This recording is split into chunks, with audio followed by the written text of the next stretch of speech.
Lucie Arnaz is an Emmy Award-winning actress, singer, producer, director, and Broadway star.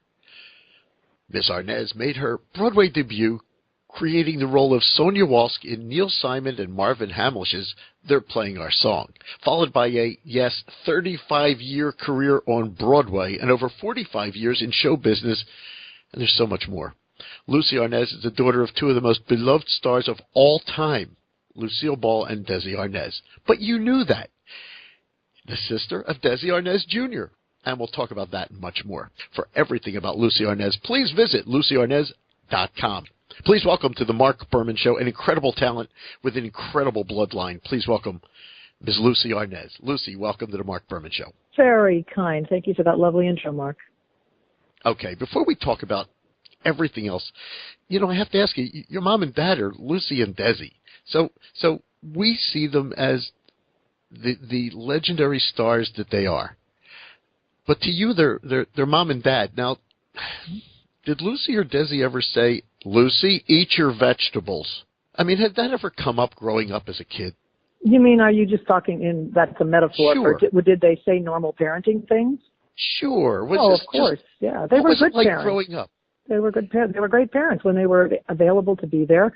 They were hardworking people. They were gone a lot because of the show, and we were little and they were already working. So, like I'm sure anybody in your audience can identify when you're a kid growing up with two working parents, not just one, where, there isn't like a mom at home or a dad at home. It's rough.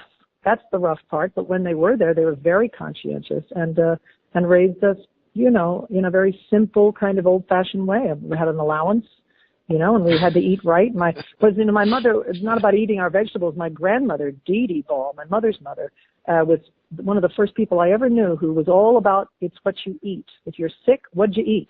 And if you're sick, here's what you're supposed to eat. And she was a big follower of Henry J. Beeler, Dr. Beeler, and he's like now the Dr. Furman, of his time. And so we were always very conscientious about growing up strong and healthy and taking care of ourselves. The best advice I think my mother ever gave us was, take care of yourselves first. It's like put your, oxygen mask on first, and otherwise you can't help your child, Yeah.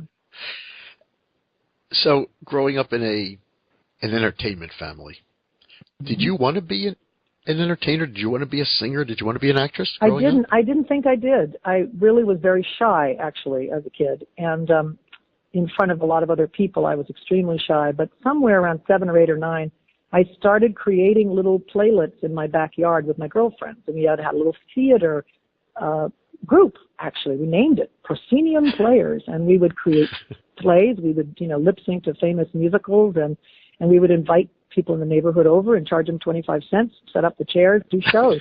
So I guess I was sort of training myself to go into theater someday without even knowing it. But once I got to be 11 or 12 or 13, I never thought of that would be my career. I thought, I'll be a veterinarian. That's what all the little girls in my neighborhood thought about doing, or a nurse or something. And it wasn't until I had to choose my high school that one of the girls who helped me put that theater group together mentioned a high school in Hollywood because it had the best drama department. And one thing led to another, and I realized that really that's where my heart was on the stage. And I think because I had done productions at that school, that's when my mother realized maybe we could invite Lucie to take a part on the show when it became the Here's Lucie show. And so it was a training ground always, constantly, from one step to the next, kind of paying your dues on the way up, And that's why it's 50 years now, literally 50 years since I started doing that. Wow. Oh, I was 15, so. Did you make your acting debut on Here's Lucie? The acting debut was when I was on The Lucie show, the second show that she had, and I had a couple parts where I played little incidental roles and things like that, and got my SAG card doing that, Okay, so that was your small screen debut. Now let's move on. And where did you make your singing debut? Do you remember? You mean singing debut not on television? Singing debut in a club? Sung in front of where you sung in front of people, like in Cherry Hill, New Jersey, from Philadelphia. We had a place called the Latin Casino, that type of place. Do you remember the first time? Oh, sure, absolutely. I was asked to do a show. I don't know why, but it was funny because I was asked to go to Palermo, Sicily, and put a 90-minute show in tribute to Irving Berlin's 100th birthday together. Wow. And I didn't even have a nightclub act. I'd never done a nightclub act in my life. Wow. Oddly enough, I had just been talking to my managers about doing just that. My father had just died. I was listening to all of his tapes from the big band era, and I was really inspired to try to do that. I'd been on Broadway. I loved the whole live audience, live music thing, but they tried to talk me out of it. Like, no, you don't want to do that. There's no money in it. It's the a-hole of show business. You'll never recoup. It's a terrible idea.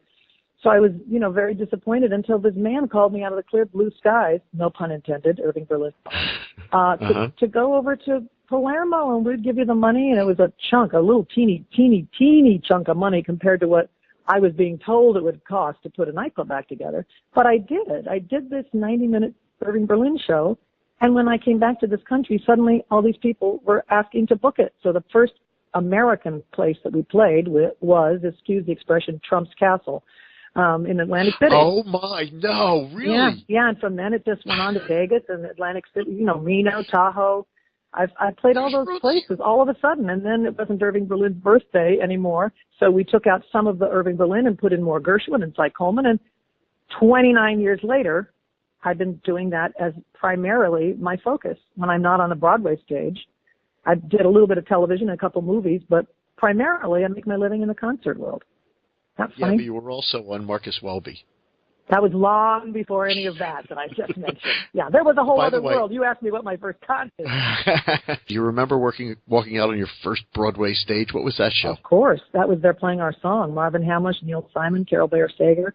That was my Broadway debut, and it was 1979. February 11th, 1979, we opened in New York. And it was a huge, big hit.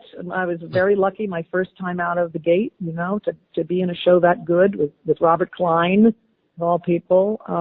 Thrill of my life. And that year was the year I met my husband, Larry Luckenfeld, because he was in another Neil Simon Broadway show, Chapter 2. And we met in between shows one day. So growing up, many singers, actors have visited your home. They were your friends of your family. Who do you credit with being your major influence? I know everybody asks you this, but people want to know, who would be your major influence outside of mom and dad? Is there somebody that you said, wow, this is... Yes and no. I mean, there's a lot of people I said, wow, about just because of how talented they were. And, you take it for granted. All these people on television, they're talented. But when you see them in person and you realize they're actually really smart, too, and can think on their feet. They're funny. The comedians are funnier. The singers are great singers, the Dean Martins and, the Mel Tormes and those people. So it depends, because I've got comedy influences, dramatic influences, singing influences. Yes, you do. The woman who said, you have to get back to the theater. You got to do summer stock when you're on vacation from the Here's Lucy show, because you're a theater person at heart. And if you don't get back to the theater, you're going to get stuck on a television series for the rest of your life. It'd be typecast. That was Vivian Vance. And so I guess if you go back to that, as far as my theater life goes, it would be Viv. As far as my concert life goes, it would be my dad, because of what I just told you. I started listening to his tapes, these bootleg cassette tapes of his early days with the band and early radio shows and live performances that I'd never heard before. I mean, I heard his music through whatever was played on the I Love Lucy show. That was it. There were years and years and years and years before that, and fantastic arrangements and beautiful songs that inspired me so much. I said, my God, I would just kill to be in a show with a band that good behind me and with charts, arrangements that are that sensational. Someday I want to do that. And you know how they say, tell the universe what you want and be specific, right? I said that after hearing his music, after he had passed away. And literally, it was weeks, days after he passed away. And within a year, I got that call from Sicily to do that show. So I know it was inspired by my father, and that the gene that I have that has rhythm is certainly from the Latin part of my family. It's not from Jamestown, so, yeah. The thing that is great about today, the times that we live in with our technology, we can go on YouTube and we can pull up classic videos, as I do all the time, of people like your dad, and we can see him performing live Babalu. Right, right. You know, and Yep. so it will live on forever, and this is classic. But if you ever come to see my big band Latin Roots show, all the way through, 90 minutes, me and a big, huge band doing a portion of the songs from my Latin Roots CD and a portion of the music that my dad had in his arrangement collection, which now resides at the Library of Congress, you will hear Babalu. You will hear me do Babalu, as well as Cuban Pete and Straw Hat Song and a bunch of other stuff. I have a couple seconds left. There's some crazy questions. Our audience is musicians. They like the things like, well, look, Lucie, your dad played guitar, okay? Yeah. Do you happen to have any of his guitars? I do, and they reside at the Lucy Desi Museum in Jamestown, New York.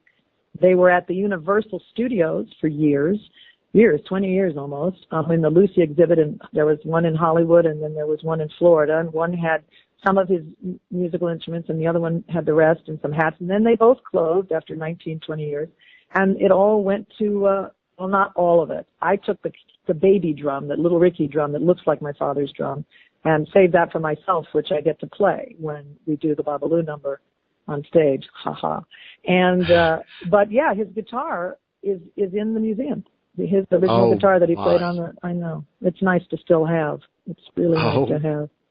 My. And one thing about your mom, do you have a favorite episode? I knew you were going to ask me that. Yeah, number 20. You know, I remember that one. No, wait, that was the one right after the, no, that was the one right after the conveyor. I don't know, but I know it's number 20. Lucie, you are a sweetheart. Just having you here with us for a few minutes, you've really made my day. This is awesome, just being able to talk to you. Lucie, it's great fun. Thank you. Hi, this is Lucie Arnaz, and you're listening to the Marc Berman Show.